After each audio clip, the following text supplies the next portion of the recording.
I'm glad to see so many people have joined. And I want to start out by saying this is the holidays without the hangover. And we're going to talk about a number of delicious non-alcoholic cocktail drinks that you can also, if you'd like, depending on where you are in your journey, if you'd like to make them low alcohol, that's fine too. Both are an option. And I'm going to present to you how you can do both today. But in this class, in this seminar, we're going to do 3 different drinks, right? There are, in fact, recipes.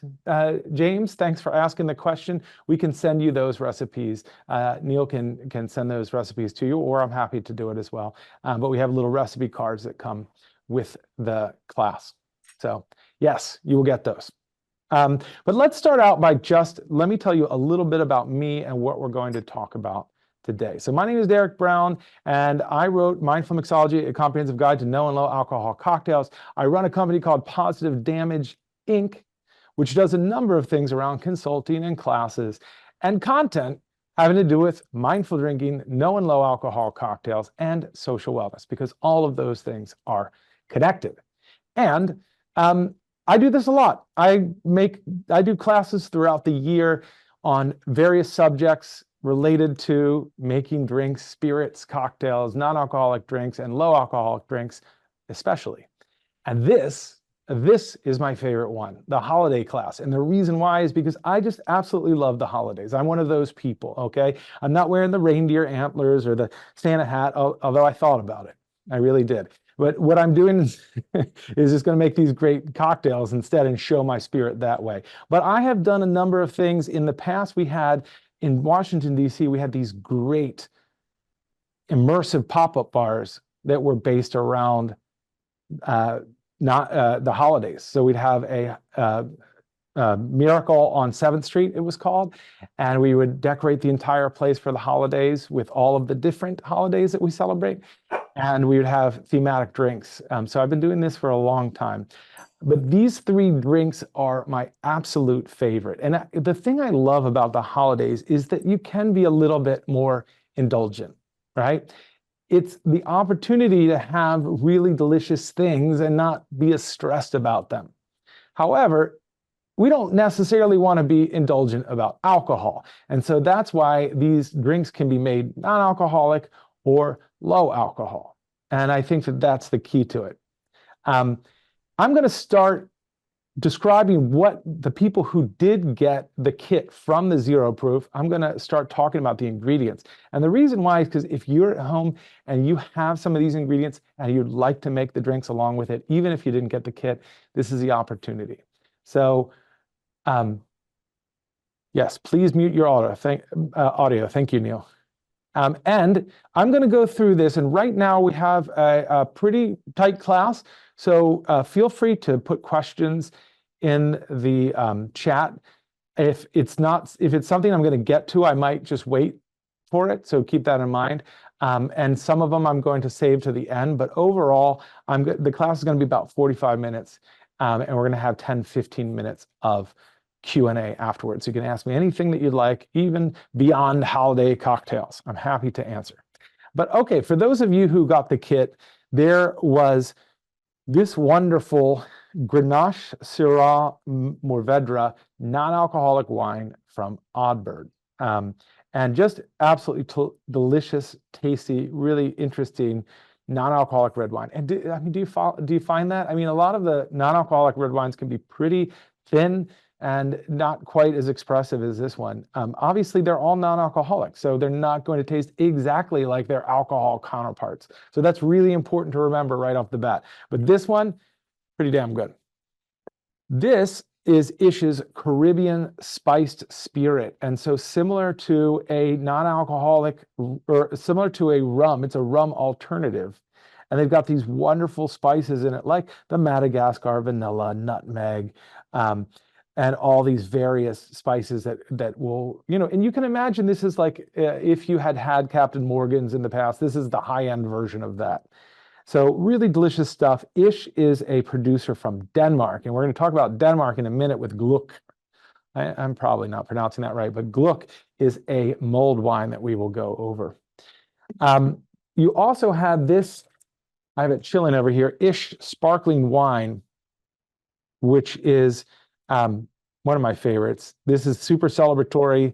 The sparkling wines tend to be among the most successful of non-alcoholic wines, so it works really, really well. Now, besides that, some of the stuff that I have right here is simple syrup, lemon orange, various spices that you'll see here. I've got some dried oranges, green cardamom, cloves, dried ginger. You can have fresh ginger or fresh oranges too. We have some blanched almond slivers, blackberries, raisins. Don't worry, we're not going to just serve straight raisins. Look, I kind of think raisins are trash, if I was to be honest with you. I don't think they're the most delicious of things, but in this drink, they work so good. So hold on to them. Don't throw them out. Cinnamon, we got some cinnamon sticks and nutmeg. Lastly, we've got a sugar cube here too. This is going to become important in a minute, and brown sugar, which will become important for the Gluck. So here's how it's going to work. I've already exemplified the worst traits of a bartender of just talking without serving a drink. So I'm going to start making the first drink, which is the champagne cocktail. And then we are going to make the spice sack for the Gluck so that you can get that cooking if you'd like to. But I don't want you to wait any longer. So if you are making it along with me, go ahead and grab the ingredients for the champagne cocktail, which are the sparkling wine, the sugar cube, the bitters, and lemon. If you're not, pop open or pour whatever you're going to drink while you watch, so you make sure that you can share with us.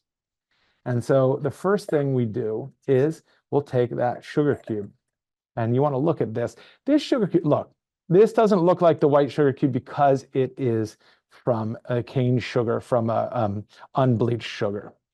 Less refined, which I think adds a lot of flavor. It's up to you, whichever one you use, but I really like this one.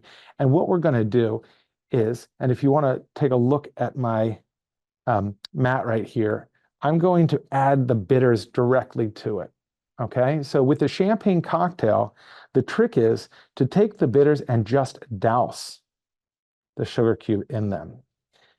And what that's going to do is it's going to make it super flavorful.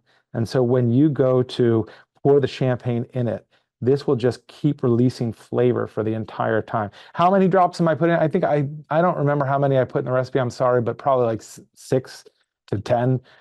Just coat it. That's all you have to really do. Bitters are awesome. And if you don't know what bitters are, let me just take a quick second to describe what bitters are. It's essentially a compound tincture that has all of these different ingredients. Gentian is a bittering agent that's in it, a bitter ingredient in it. It can have orange peels in it. It can have various different roots, herbs, and spices, but it's very concentrated. So think about this as like the salt and pepper of cocktails, right? So I've gone ahead and doused the sugar cube in that, and I'm going to put that at the bottom there. All right. Cleaning as we go along. The next thing I'm going to do is I'm going to cut a lemon peel. Okay, so I have this peel right here. Please be careful not to cut yourself. You can also just cut it with a knife if you'd like, but the peeler makes it just a little bit easier. The reason I say don't cut yourself is because you can imagine I have done this a million times, meaning cut myself a million times. But I've also done this a million times making these peels. And a nice long peel is better because you want all of those delicious, wonderful aromatics. Like if you have just done this, it should be wafting into your nose all of this great lemon flavor and aroma. I like to do something here if you want to look at the mat. Basically, I am cutting the sides off so it looks a little prettier when I put it in the glass. That's all. This is completely cosmetic and completely unnecessary. So if you don't feel like doing it, and you're just making this drink for yourself, that's fine. But can I share something really important about non-alcoholic drinks? The fact is that just like drinks with alcohol or low alcohol drinks is that we drink first with our eyes. So if it looks good, it's going to taste better. And actually there's science behind it. I mean, literally, it sends signals to our brain saying, that's going to be delicious. That's going to be something I enjoy. And so we start the process of savoring or tasting something from the moment we look at it. So you just want to think about it like that. If it doesn't look attractive and it still tastes good to you, well, that's fine. But if you really want to make a delicious drink, you start by making it look good. And so I'm going to spray that all over the place, and I'm going to add that in there. The last thing we're going to do is add in the champagne. Okay, so in this case, obviously, it's a sparkling wine. Those of you who are sticklers, it's not technically a champagne, but it is made from a dealcoholized wine. So this is wine, literally. So you don't have to do this part either, where you essentially pour it down the spoon. I guess you've always wondered, what were those little ridges on the cocktail spoon for? Well, here you go. Now you finally learned the answer to that. They were so you can pour it down it and look cool. Yeah, this is just a party trick. This doesn't do anything to really enhance or change the flavor of it. I just think it looks cool. So we're pouring about 4 ounces in there. 5 ounces is fine. This cocktail is fairly forgiving, so it's not as though you have to be incredibly precise about it. Let's pour just a little bit more. But you can see, like, right off the bat, it's just super effervescent. It smells delicious. It's bubbling up from the sugar cube, and it's just a super festive drink. But that wasn't hard to make at all. I mean, really, every one of you, no matter what your circumstances, the first time you've ever been to a bartending class, can douse a sugar cube with bitters. That's not a hard thing to do. And cut a lemon peel. So there you go. But this is the first drink that we're going to start with. It. You can go ahead and take a sip. Ah, that's so good. It's so simple, but it's so good.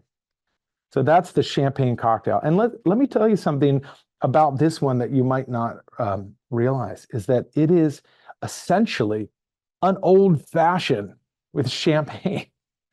It really is. So this drink, the cocktail, the first definition that we have in print is in 1806. I'm going to do a little history here, a little history class for you. So if you're watching at home and you don't want to hear the history, just fast forward to the next recipe. If you're here, you just have to wait. Sorry. But in 1806 is the first time that the cocktail was defined in print, and it included spirits, sugar, water, and bitters. And that was the name of my first cocktail book, which is Spirit, Sugar, Water, Bitters. Wonderful holiday present, I might add. Of course, I also recommend Mindful Mixology.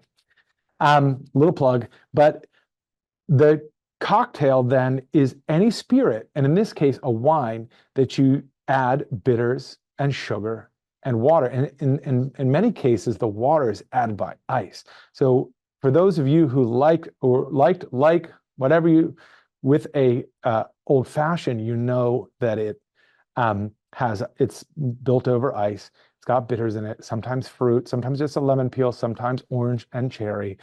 And it can be made whiskey or a non-alcoholic alternative as well. So this is the same thing. That word cocktail then became a general phrase to just explain any mixed drink, right? At this point, people call all kinds of things cocktails, but originally it was spirit, sugar, water, bitters. It was a very specific drink. And in the earliest cocktail bartending manuals, like Jerry Thomas's 1862 manual, they talk about that. They actually they had like something like 13 cocktails, and the rest of them are sours, flips, punches, etc. All of those we now just refer to as cocktails. But here's the piece of information that I'm going to tell you that I think is even more kind of fascinating. The first mention of cocktail in print is in the 1790s in England. It's actually, I think, 1798, if I recall. And it's in the Morning Gazetteer, which is a London paper. And they refer to it as a drink with ginger, but they do not refer to the alcohol. And in fact, other drinks that are in there have alcohol and are priced much higher, which led the historian David Wondrich to suggest that the original cocktail might not even have alcohol in it.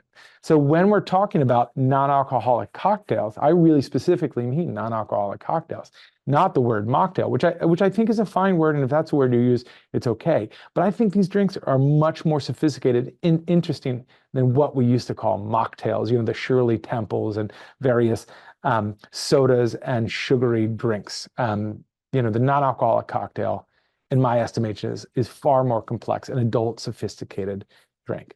We're going to talk more about that in a second. But if you want to make the gluck with me, go ahead and get out if you have cheesecloth, it would be great. If you don't have cheesecloth, you can use it if you have an empty tea bag or a coffee filter, all of those work. And we're going to essentially make a spice sack right now so that we can float it in the wine to spice or mull the wine.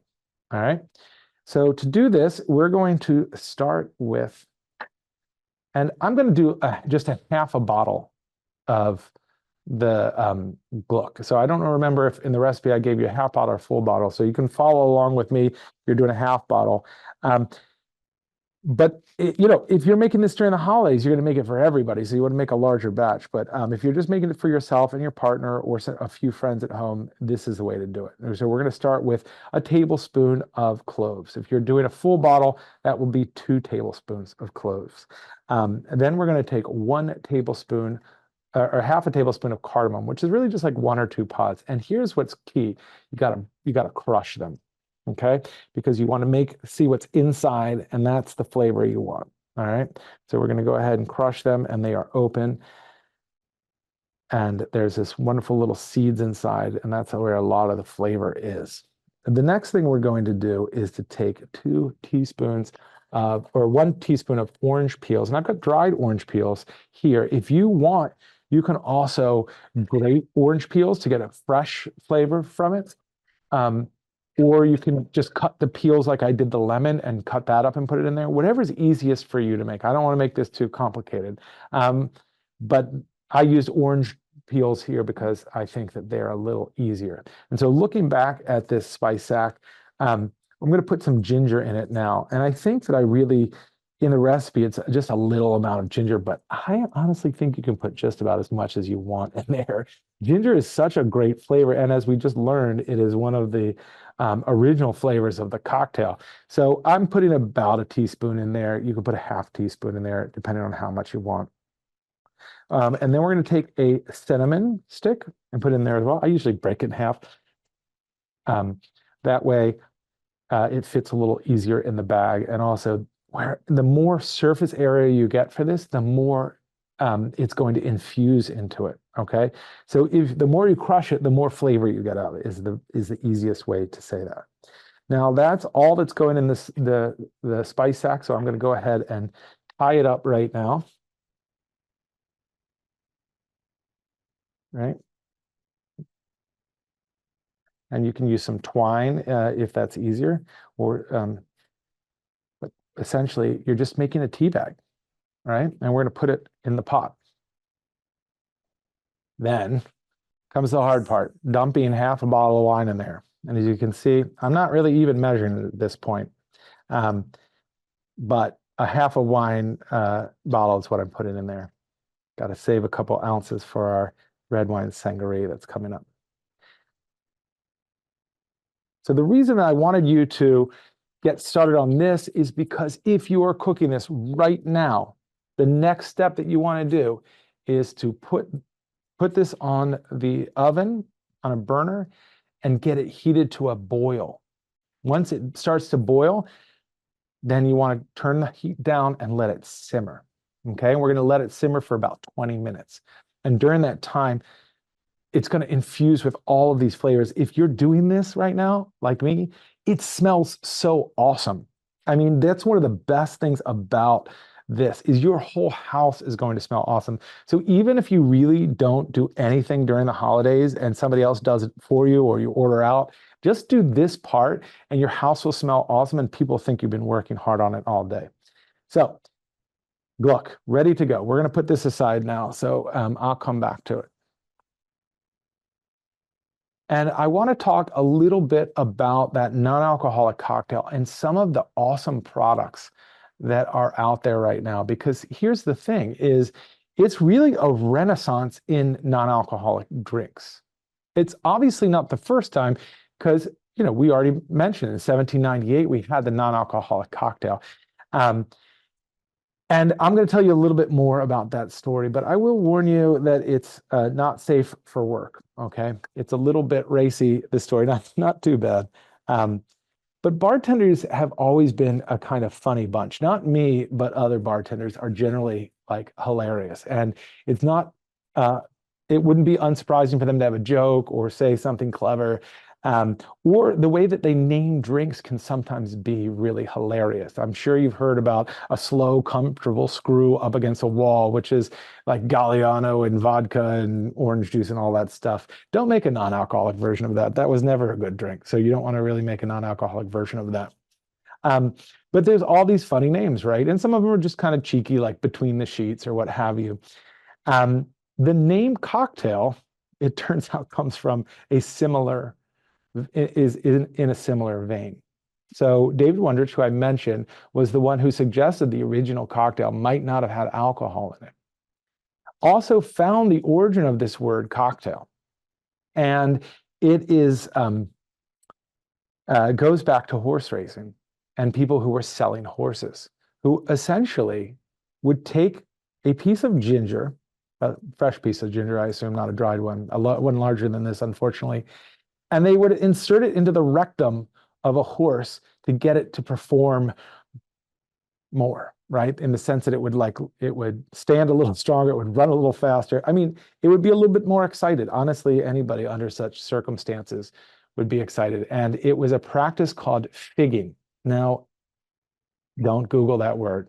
Do not, under any circumstances, Google that word, because what will come up is not the reference to the cocktail and horses. It will be much, much far worse. So don't do it. But that's the real origin of it. And this is incredibly well documented in history. So this is not made up. And so I know you might have heard different stories about how the cocktail came to be. There's stories about it being invented in New Orleans by Amédée Antoine Peychaud, by people taking all of the stuff that was left over in the barrel and dumping all these crazy stories, none of which are substantiated. This one is real. That's what the word comes from. And so some clever bartender decided at some point that they were going to name this drink, which was in essence a pick-me-up. That was another word that they'd use for these drinks because sometimes cocktails were drank in the morning.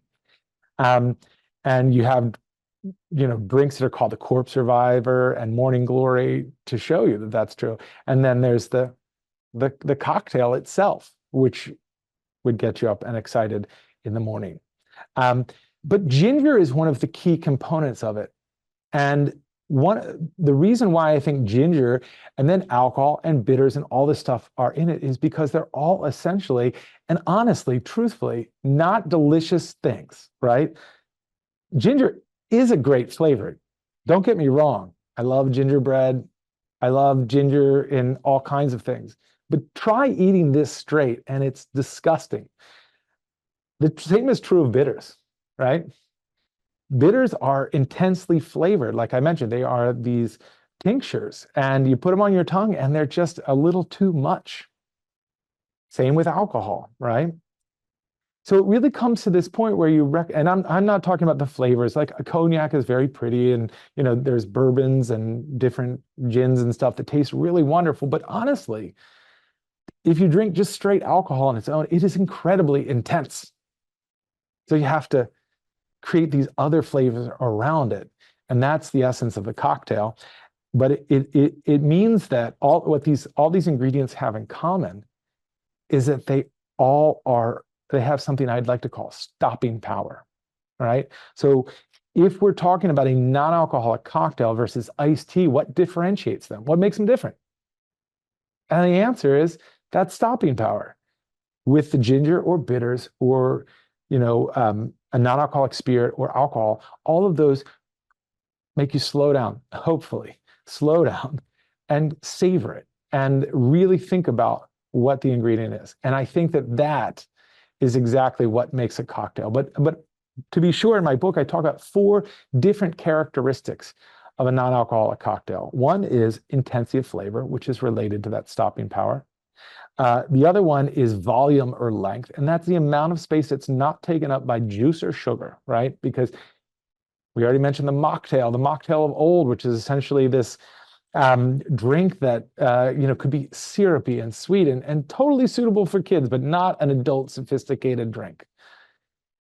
So to make a non-alcoholic cocktail, it can't just be juice and sugar. Then you have texture. There's a certain texture to it, right? It's richer than water or iced tea. And then there is lastly that piquancy, which is probably the clearest part of the stopping power, right? Piquancy is that bite. It's the thing where you take a drink and you go, oof, the first sip is a little too much.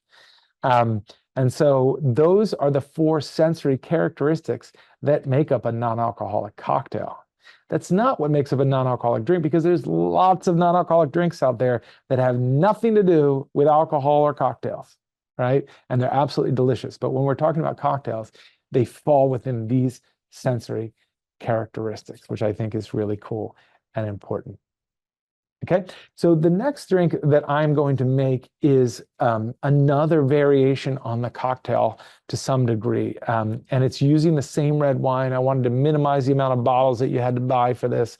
Again, if non-alcoholic wine works, low alcohol wine works too. They have these really great low alcohol wines as well.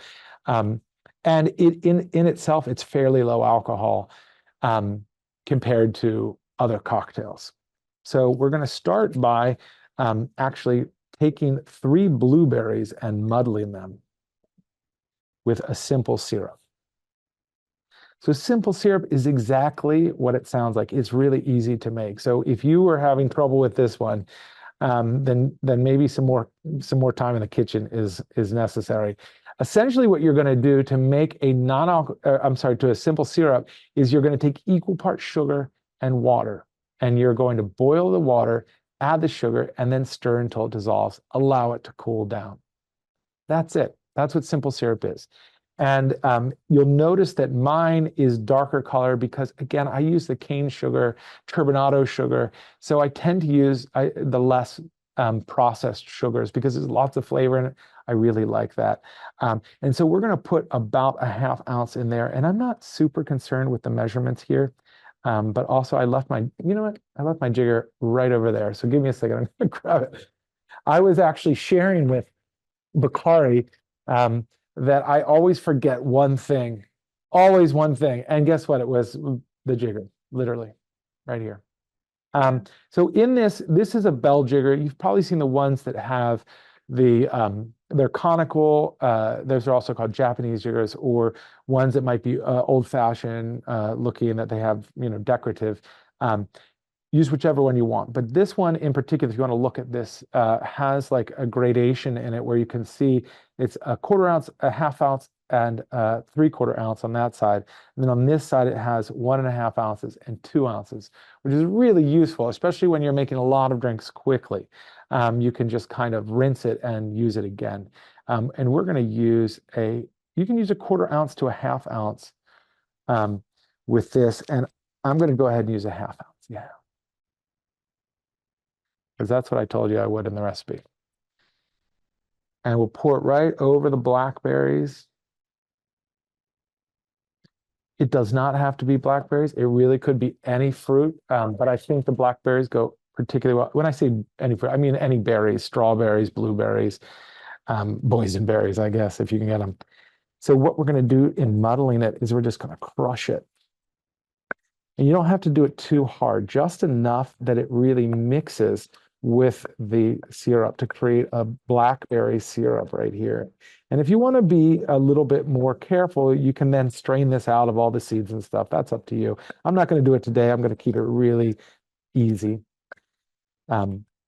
Especially if you're making a lot of drinks for people during the holidays. Let's say you have 10 to 20 people over, and some of them you're making this drink. You probably don't want to go make it too complicated, but you could also make this blackberry syrup in advance. That's another way to do it. So the next thing I'm going to do is I'm going to add 4 ounces of the wine.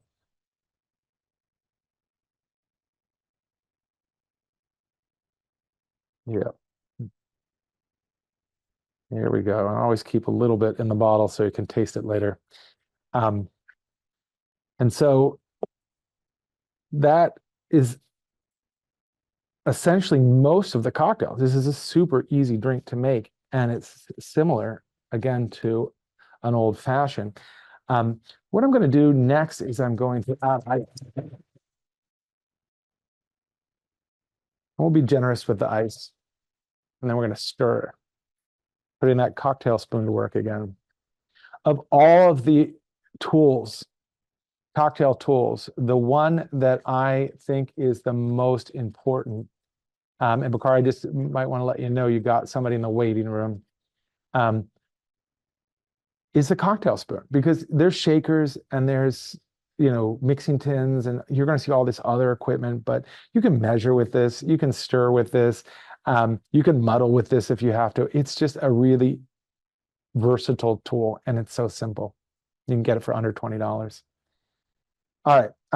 So I think it's really important to add the spice to this. So we're going to use a whole nutmeg. If you have pre-ground nutmeg, it just doesn't taste the same. This little whole nut of nutmeg is going to add so much more flavor. And so we're just going to do that right over top of it with a microplane and just add some nutmeg on the top. Okay. And then the last thing we're going to do is garnish it with the berries. That is a awesome drink. And it tastes good too. All right. So now we have two drinks ready to go, the champagne cocktail and the red wine sangria. Red wine here is a non-alcoholic wine. The word sangria may have been confusing to some of you because you're used to the word sangria. And so you might think, is that sangria? And the short answer is it's not. But they do share a cognate, which is a word, a Latin root for each word, which is sangre, which means blood. And it's not unsurprising why they would call this a sangria, because of its dark, rich red color. But with that said, you can absolutely make a sangria with white wine. You could make it with sweeter wines. There are port sangrias. There are some sweet red non-alcoholic wines that you can use, and not sparkling wines, but white wines. One of my favorites is Gießen. They make some really great Rieslings. And so you can use any of those if you'd like. And using a similar formula, you can use the ½ ounce of simple syrup. You can use whatever fruit you want. If it's a white wine, I might suggest that you use strawberries or oranges or a different fruit for that. But I think that you can use basically the same formula. And that's the cool thing about these two cocktails, are they're based on formulas that are easy. Once you learn this, then you can go ahead and start applying them to whatever drink that you would like to make. But we have not yet finished the Gluck. So I'm going to bring that by the power of television. Look, I don't have a heating source here in the studio here in Candor Labs. They're working on that. They're adding a heating source and a full kitchen so I can come in and do demonstrations. But in the meantime, you're just going to have to imagine this is steaming. There's heat coming off of it, right? And ta-da, I've made this already. We'll get to it in a second. So the next thing you're going to add to it is the brown sugar, okay? So the brown sugar I'm putting right in there. That's a quarter cup, I believe. And I'm adding the raisins. I wonder if any of you love raisins or like, what is he talking about? They're trash, they're so good. I don't know. I mean, raisins are just not delicious in my estimation. Eating them straight, I just don't like them. But if you put them in things, then I like them. If you have a nut allergy, obviously you can skip this. Or if you have a large party where you're unaware of people's allergies, it might be better to skip this. But the blanched almonds are really good. So go ahead and dump those in there.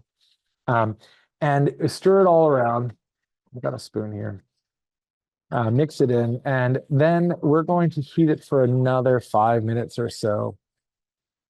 Okay, I'm going to go set that right back on the oven. And we're going to talk about the first time I had Gluck. It was in Denmark, and the Danish people will have these things called julefrokosts, which is a Christmas lunch, but it's so innocent sounding.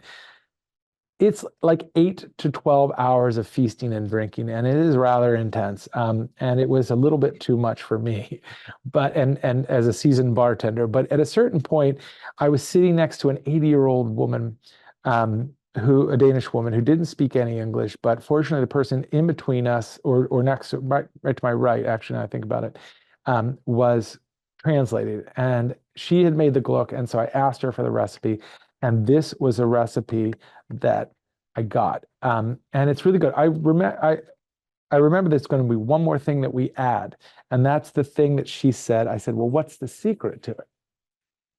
And she said, the secret is rum. To her Gluck, she would add rum to it. You can add brandy, you can add whiskey, you can add whatever. In this case, I decided that I was going to add a non-alcoholic Caribbean spiced spirit, and the ish. And let's just talk about non-alcoholic spirits right now, because it can be a little confusing. You know, if it's not made from alcohol, then what is it made from? And if it's not distilled with alcohol, how is it distilled? And the short answer to that is water. And so when people accuse non-alcoholic spirits of being water, they are not wrong in the sense that, yes, it is water. Anything liquid is water. That's truth. And a lot of the spirits that people have, whether it's vodka or whiskey and so on, these are also have a high percentage of water in them, right? If an alcohol says 40% ABV or alcohol by volume, the remainder of it is water. And so we pay for water all the time, I have to say. We pay for bottled water. We pay for, my son really likes the Fiji water, which is extremely expensive. I'm not sure why. And lately he's been into liquid death a lot. But water is something that we pay for. But in this case, it's much more complex than just water. They are distilling it, which means that they create something called a hydrodistillate. By doing that, they're infusing it with flavor. And in this case, they're using spices and different ingredients that help to imitate some of the flavors of a spiced rum. If you don't like the taste of alcohol, or you, for whatever reason, decide, I don't want to be reminded of alcohol, leave this out. Because it doesn't taste like alcohol, but it's meant to imitate those flavors. And so it can be something that would make you remind you of alcohol for sure. There are non-alcoholic spirits that aren't meant to be, quote unquote, analog, meaning that they are imitating alcohol. They might be just doing their own thing, completely independent of it. And that might be a different story for you. But this one, like I said, is meant to imitate like a high-end Captain's Morgan, is the best way to put it, because I think this one is, the flavors are better. But here's the thing that's complicated about it. In order to get those flavors in water, I mean, alcohol is a magic molecule, and as such, it is really good at extracting flavor, right? And water is just not as good at doing that. And sometimes water and glycerin are used to do the same thing, but they just aren't as successful. So when you are trying to create a non-alcoholic spirit like this, it generally is going to take a lot more, quote unquote, material. Whatever you're infusing with, whether it's, in this case, it was vanilla and nutmeg and various things, you're going to have to use more than you use with alcohol. So guess what that means? And this is something that's sometimes hard for people to wrap their heads around, is non-alcoholic spirits are on average about 50%, 50 cents, oh, not 50%, 50 cents more expensive than their alcohol counterparts. And so I think for a lot of people, their thought is, well, why would I pay for that? And the answer is because it's delicious and it works in cocktails, right? And it's not about the buzz. At least it's not for me. I'm not paying $1 per bus. I'm paying for the flavor. I'm paying for the experience. And so for me, that makes a lot of sense. And so if you're interested in non-alcoholic spirits, wines, beers, there's so many great ones out there. I would say that the non-alcoholic beers are the most successful in imitating the flavor because they're only 5% alcohol, right? The 95% of it is not alcohol. It's water, mostly some hops and some other substances in some cases, right? Depending if it's flavored or there's other things added to it. So next to that, wine can be successful at imitating that if that's the goal. And spirits they just don't taste like alcohol, even though they're meant to imitate it. And so they might evoke the taste or the flavor, but they are ultimately closer to the consistency of a tea, which begs the question, why don't we use tea as the base of these cocktails? And I do. I love tea as a base for it, especially if you've ever had Lapsang Souchong tea, which is like a smoked tea. I don't really drink scotch anymore, but I loved scotch. I really enjoyed the whole sitting and sipping something rich and smoky. And so now I do it with Lapsang Souchong tea, and I'm just as happy. Cool. So we've done this. We've been simmering this for 5 minutes. And now, if you'd like, you do not have to, it is time to add the non-alcoholic rum. And so we're going to add half a cup to this. If you're doing, oh gosh, it smells, you know what it smells like actually? It smells like eggnog to me because of those spices in it. It's really good. It's going to add so much flavor to your gluck though.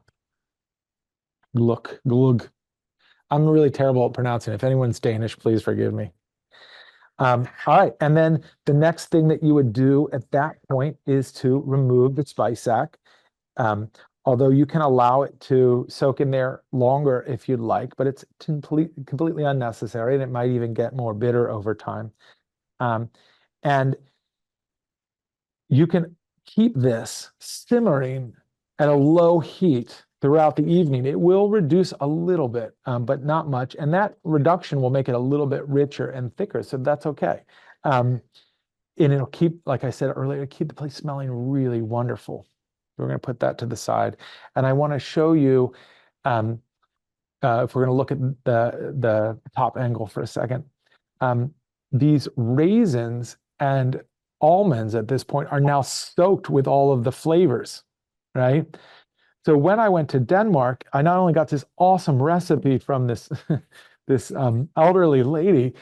Everywhere you went during the quote unquote Yuletide, which is their Christmas season, they would foist gluck upon you as soon as you got out from the cold, and it was so good because it was so warming and it was so delicious, and it was not only a drink but it was a snack as well, right? You got to eat these raisins and almonds, and that made it absolutely wonderful and such a great seasonal drink. So I hope you really do make this drink. Look, I'm not unaware that sometimes people just watch this to learn a little bit here or there. They might not make the drinks. But if you're to make these drinks, I think you will find that they're absolutely delicious, that they're as complex and sophisticated as cocktails with alcohol. Even if you make the low alcohol ones, they're going to be absolutely delicious too. I promise you. Money back guarantee. I don't know. I won't give you my address, and that way I can live up to that promise. All right, so we are just about at the end, and I appreciate all the time that you share with me already. And I have some more to talk about, but if you have any questions, I would love for you to ask them now.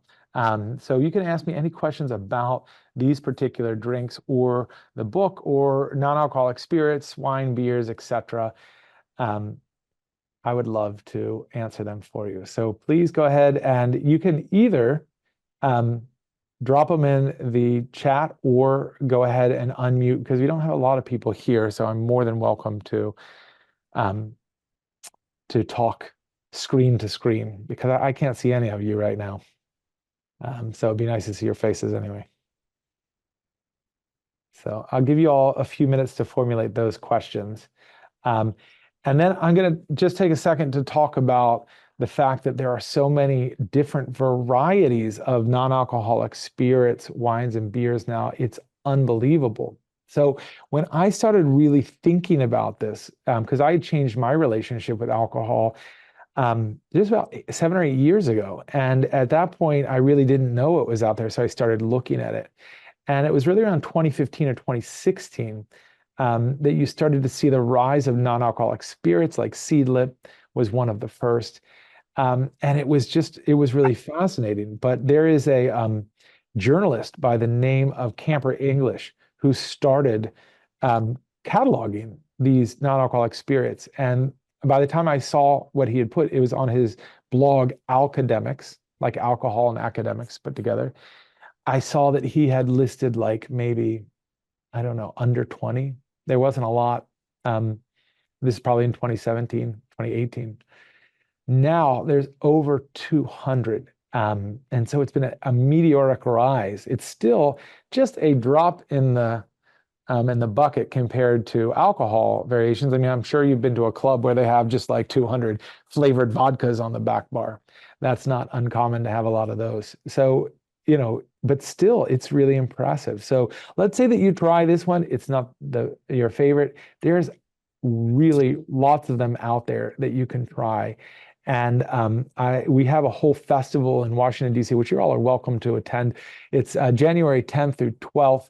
Right in the midst of dry January, and we have seminars and we have parties and we have over probably almost 200 spirits and wines and beers that you can try on site, and the whole ticket for that is less than the cost of this kit.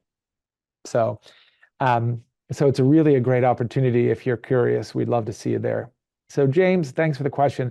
You asked, do you have non-alcoholic beer favorites? And boy, do I. So I'm going to name quite a few. All right, I'm going to start with the most accessible, because I do realize that it's not just what's out there, but it's what you can get.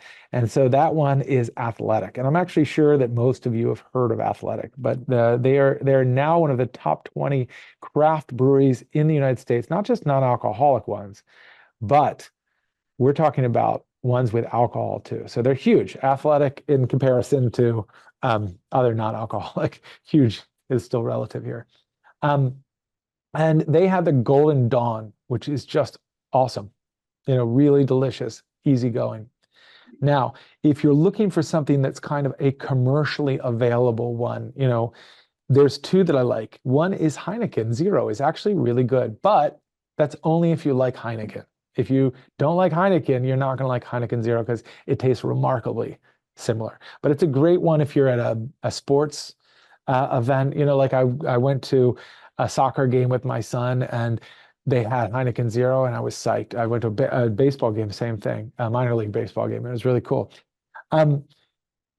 The richer one, especially during this season, if it's cold where you are, is Guinness. Guinness Zero is really good and very close to Guinness. So I like that one. But there's also some craft breweries that are really, interesting and making some unusual beers as well. One of my favorite is Untitled Art. So maybe you've heard of all those other Heineken, Guinness, and Athletic, but Untitled Art is making some ones that are really cool. For instance, they have a chocolate milk stout, which tastes a lot like a stout in chocolate milk, if you like those things. But they also make like a blood orange IPA and various drinks. So I would absolutely check out that. That's going to be a little bit smaller production. You're going to have to look a little harder for it, but it's worth search. So I hope that answers your question, James. All right, so Liz asks, I've tasted many non-alcoholic wines. None I have really enjoyed. My husband has had great success with non-alcoholic beer. Can you recommend a wine, preferably dry white? Yes, I can. So to start out with, it depends a little bit on what you like, right? Nobody likes, let me rephrase that. Each person kind of has their like my mom, for instance, loves Sauvignon Blanc, but you give her Chardonnay, not as friendly towards it, right? There's some people I know who are really big into white Burgundy, Chardonnays, but if you gave them a kind of zippy Sauvignon Blanc, they were like, bleh. So So let's start from that perspective. There's probably, you probably have to define it a little bit more, but I'm going to give you a few options. All right. So Gießen is one that I mentioned, and you can find this one at Whole Foods, which is really cool. Pinot Grigio Sauvignon Blanc. Great. All right, Liz. The Sauvignon Blanc Gießen, Giesen, is it's from Marlborough, New Zealand. So it's from the home of where those delicious, zippy,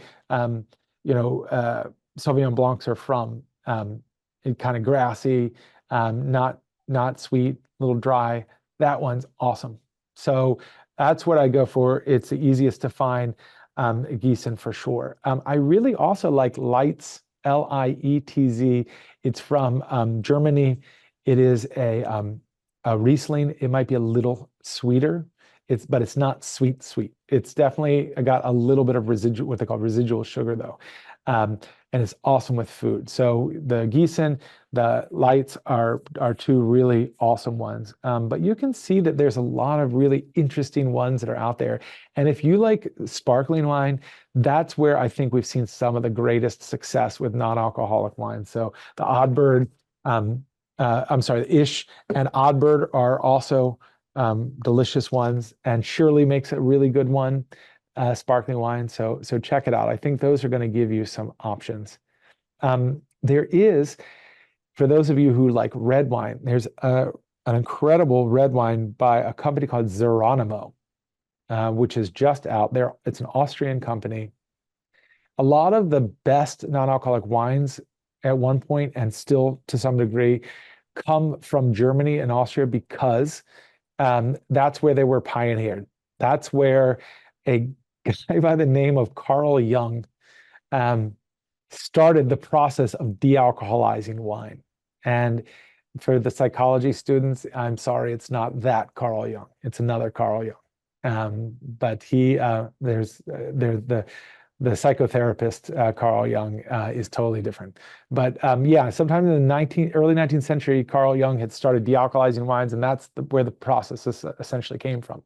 And so they're really more advanced. And there's another company called Cologne Null, Kollonne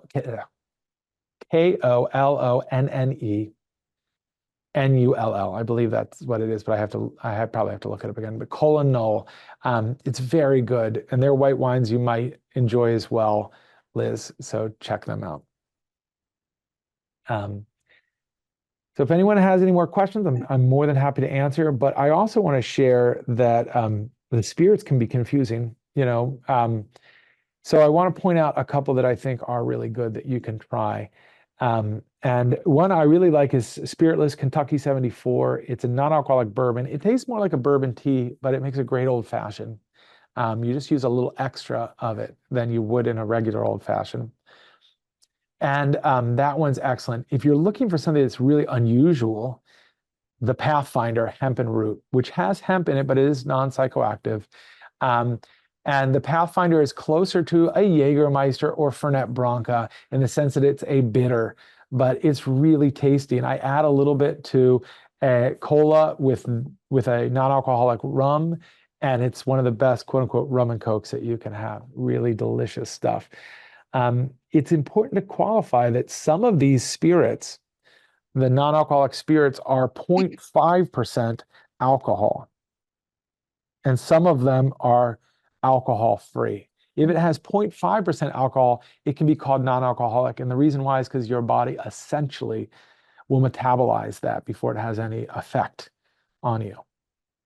And similar products that have that much alcohol include ripe bananas, hamburger buns, and apple juice.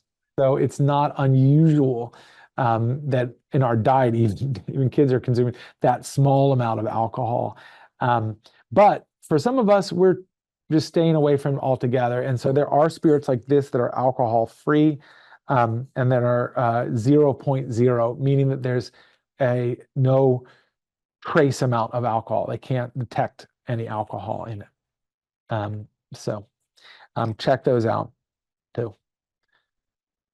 And so, like I said, they're meant to make cocktails, but You can also make cocktails with just grocery store ingredients. We made some really cool, interesting non-alcoholic cocktails, but in my book, I talk about um, the drinks that have like the pinch hitter that are made of lemon juice, ginger syrup, aquafaba, which is just chickpea water, salt, and apple cider vinegar, all of which you could literally go to almost any grocery store and find the ingredients for.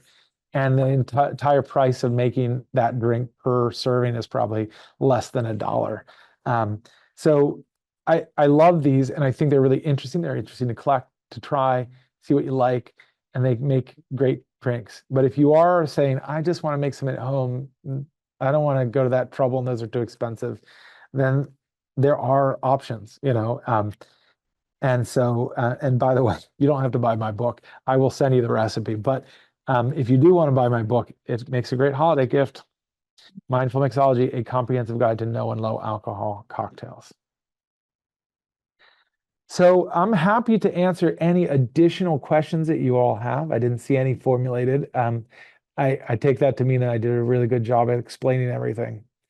But I just want to take this opportunity for those of you who are going to hop off, because I know that we've hit the 9 o'clock marker, to thank Or Health for holding this class and supporting it, especially Neil and Jonathan. Jonathan, I know from way back, and we have enjoyed many cocktails together, and I'm glad that we're still doing so with non-alcoholic cocktails. And I welcome you to join our Substack, which is Positive Damage, substack.com. And if you go through, or I believe that it waives the fee for it by month, that you can check with Neil about that. But otherwise, thank you all for joining. And, I hope you have a really happy holiday.